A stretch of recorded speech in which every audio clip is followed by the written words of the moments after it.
the Lowndes County cases. We'll move on now to the Valdosta cases. Matt? Thank you, Madam Chairman. The first request is a conditional use permit request by Peach Outreach Ministries for property located on South Lee Street. This is at 606. Current property zoning is office professional, or OP, that was put in place about 25 years ago. Subject property character area is established residential, hence the residential zonings that are all the way around. The aerial imagery, you can see the rooftops of the existing houses. You see the Peach facility that's there highlighted in yellow. The refuge center across the street is also theirs. Only other thing that they've noted is the existing church behind the subject property. They're requesting a conditional use permit in OP zoning for a transitional housing facility. A little bit different than the refuge center that's across the street, but in your packet is a letter of intent from the applicant that describes in pretty good detail the history of this property, the ministry to the neighborhood. This is a historic 7-bedroom house. They're wanting to use 6 of these as bedrooms. 4 families in the city school system that are struggling with homelessness. Those are further described there in your packet. Subject property has been used by the applicant for many years, and they've maintained the historic character, also the residential character. Adjacent properties, this is the view looking northward of Lee Street from the subject property corner. This is the refuge center that's across the street. That was approved by a special planning development request back in 2007, built a few years later. It has a much broader scope in terms of the services, the ministry that's offered there. And then looking southward down Lee Street, you're looking into the residential corridor, as you might expect with the R6 zone on one of the houses that is directly across the street. Because of the applicant's long tenured history, their maintenance of the building, keeping it as a residential character, staff has found the request consistent with our conditional use review criteria. Those answers are there in your packet, as well as the comprehensive plan by virtue of the character area. And we're recommending approval subject to 4 conditions. First one, approval shall be granted in the name of the applicant only, or a transitional housing facility is defined by the LDR, but is not a halfway house nor an open shelter for substance abusers. Maximum occupancy of the facility shall be determined by the fire marshal. Number 2, the existing building and the residential character of the property shall be maintained with no major building expansions. Number 3, all parking for the facility shall be off-street and continue to be paving optional at the discretion of the city engineer. And that is the picture of the lot next door. Normally we would require paved parking for a non-residential facility. However, we're viewing this as residential. They have maintained it very well. It's a grass parking lot, and it certainly keeps with the residential character of the area. Number 4, conditional use approval shall expire after 1 year from the date of approval, if no updated certificate of occupancy has been approved for the facility by that date. Glad to answer any questions you may have. Can you give, I'm just curious, this is just a curious question to me, can you give me the 30-second difference between a transitional housing and a halfway house? Transitional housing facility is defined there on the cover page for you. It's a broad category. It basically takes in all types of facilities under that umbrella that are not elsewhere defined. So there's a halfway house. State of Georgia licenses those. They have an official definition. The city's definition matches that. So if it's a state licensed halfway house, it is a halfway house in the city. Homeless shelters are all under this category. It's much broader. When you look at our use table, transitional housing facility is its own line item, and it is a conditional use wherever it may be allowed, which means we get to review them case by case, and this is one of those. It is not a halfway house, so they're not using it as just a regular open shelter. It's a little bit different than the refuge center that's across the street, which includes some of those extra services. This is more of a residential that is highly specialized. And I'll let the applicants get into more of those details. But it does fall under the same umbrella. Matt, you mentioned in your report that the building can house up to 18 individuals. That is from the applicant. They've had preliminary discussions with the fire marshal. There's going to need to be some more discussions with the floor plan involved, and they will have to determine an exact occupancy. The applicant was counting 18 as including children.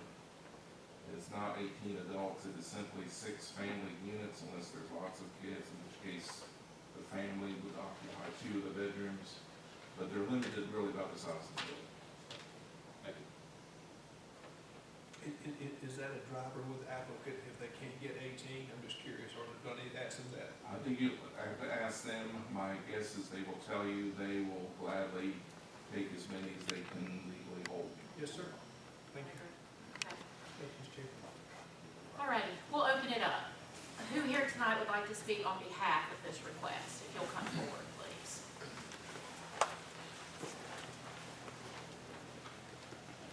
Good evening, good evening. Good evening. Hi there. My name is Elsie Napier, I'm the pastor of Teach Outreach Ministries, and I'm here to try to answer any questions that you may have for us.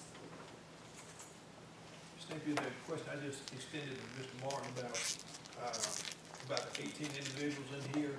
If for some reason the city fire marshal needs 14 or 15, what does that do for you? You still good with that? I'm just curious. Yes, sir. Basically, the rooms are very large because this house is 116 years old, so we have spacious rooms, and we have it set up right now with 3 beds in each room. So depending on the number of children in that family, we can house a max of 18 comfortably, very comfortably, where it's not like a hotel setting. Now, if the fire marshal has deemed that we need to do 14, no, it wouldn't matter. It would just be more, just have extra room. Right. Just from a side note, I love your teaching education advance. I love the acronyms. That's I do too. wonderful. That's when we came up with that. And so how long have you been doing this? 20 years. 20 years. We, 1999, we started as the Sisterhood of Teach, and the Lord transitioned us to a true ministry in 2004.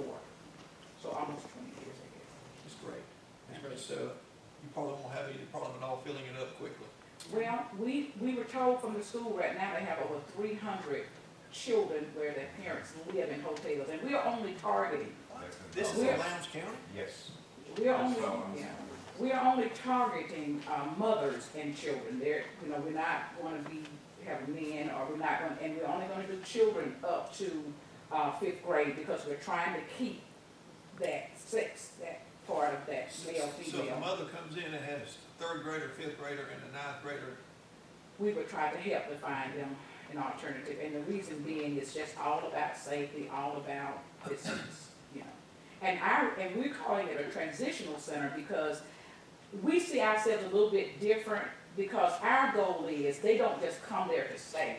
These mothers will go through a period of classes during the 12-month period. They can only stay up to a year. And we're hoping and praying that in 1 year time, we will have helped them by mentoring, empowering through classes, that they will have learned the skills that they need to be able to go and get independent housing, of course, with our help. Some people just need a hand up. They need somebody to walk them through the process. They need somebody to show them how to live off $500, every 2 weeks. And so we have a series of classes that will be put in place, and they will have to complete those classes. They have to agree to completing the classes, and we're also targeting mothers that are already working. Because the mothers that are already working and trying to survive in a hotel room with 4 kids or 3 kids are ready for a change.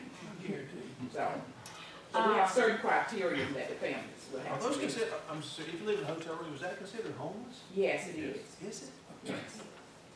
That's horrible. Pastor Napier, I wanted to tell you, a couple of weeks ago, I'm part of the Leadership Lounge class this year, and a couple of weeks ago, we had an opportunity to go through LAMP and the services they provide, and I was shocked to learn how many families are considered homeless. Tell me, as far as services, is there any copay or investment that would be required on their behalf? Yes, ma'am. That's one of the reasons we are primarily targeting mothers that are working already, because our ministry is a very small ministry. We are a ministry of 35, maybe 30, 35 people that are, and everything we do come out of pocket. And I'm not on salary. No one in my ministry is on salary, so they would have to be able to pay a stipend. Right now, what we're looking at is a stipend for a family of 4, 5, or whatever, $500 a month. That would just help us to be able to pay the light bill, the water bill, the upkeep, the ground upkeep, because we believe in making the neighborhood look as beautiful as, because we want it to be a home. Right. So we have to keep that up. So yes, ma'am, right now, there's a stipend that we're asking, the families would be required. Now, I'm also working with other, grant, guarantees that are wanting to help. They're wanting to help, at least with the monthly expenses of running the program, so that maybe we can even be able to reduce that. In long haul, we want to be able to provide daycare, so that would help them a lot, because again, these are working moms. So, but yes, ma'am, to answer your question, they will have to pay at least a minimum of $500 a month per family, which I understand is a big reduction, because some of our families now are paying over $200 a week to be in a room with 5 people, the mom and 4 kids, in one 2-bedroom hotel room. And they move around so much because it's hard to keep that up, Right. so. Well, I appreciate your efforts and your blessing. I appreciate it so much. I'll thank you, that Madam Chair, that it's a blessing, your outreach here, and I just tell you, appreciate you doing it. Well, thank you, sir. We appreciate the comments. Any other questions? Thank you so much. Thank you, ma'am. Is there anyone else here tonight who would like to speak on behalf? Good evening, my name is Kevin Foy. My mother is a resident of 609 South East Street, which is catty corner to the facility you see in front of you. I gotta commend the ladies. I took a tour, I took a tour of the facility when they invited me over. It's immaculate what they're doing. But my main goal is to follow their example, and then in Lowndes County, you guys on the board, you see homeless out there. You have the facility, you have the fund to create something to get these people off the street. What they're doing, they're nurturing and they're educating as far as what they can do to make it better for themselves. So I'm hoping that you guys really take a hard listen to what they're saying. Not just Lee Street, but right Austin as a whole. You see them out there. You see the homeless out there. Hey guys, do something, make it happen. But that's all I got to say. Thank you, ladies. I really appreciate it. Thank you, Mom. Thank you. Where did you just come from? I see something sticking out in the back. No, don't say that. I was in class. Okay. Is there anyone else tonight who would like to speak on behalf? If not, is there anyone here tonight who would wish to speak against this request? Anyone wishing to speak against? All right, if not, I'll turn it back over to the commissioners. Any discussions or questions for staff? All right, there being none, I'll ask for a motion. Madam Chairman, Commissioner Graham. addition request by the Teach Ministry, file number CU-2022-08. The outstanding work that they do today and what they have did in the past, I highly recommend approval. I second it. All right, point of clarification, your recommendation With the condition. with the conditions, and your second, Commissioner Bailey, Yes, ma'am. also? All right. 100%. Okay, is there any discussion on the motion to approve with conditions? All right, there being none, all those in favor of the motion to approve, please raise your right hand. All those against, the motion carries.